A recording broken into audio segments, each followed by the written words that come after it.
So దయచేసి నేను media వారిని 4 రోజులు జరిగింది కానీ ఇది కానీ మీకు తెలిసిందో తెలియందో హైలైట్ చేసుకుంటే వేయకండి. నేను ఎప్పుడు రిక్వెస్ట్ చేస్తుంటాను. అంటే ఇప్పుడు నా మీద మీకు ఎంత క్యూరియాసిటీ ఉంటుందో ఒక సెలబ్రిటీగా, అలాగే చాలామందికి అది ఉంటుంది.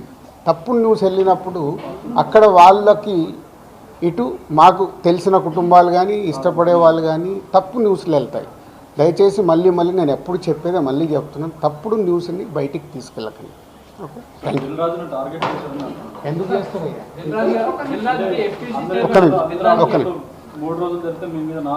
నాలుగో రోజు నాది కాదు కదా, మైత్రిలో జరిగింది, అభిషేక్ మీద జరిగింది, ఇలా అందరి మీద. ఇది ఇండస్ట్రీకి సంబంధించి ఎందుకు టార్గెట్ చేస్తారు? ఇన్కమ్ ట్యాక్స్ అనేది ఇస్ ప్రాసెస్, ఇదేమి ఇల్లీగల్ కాదు.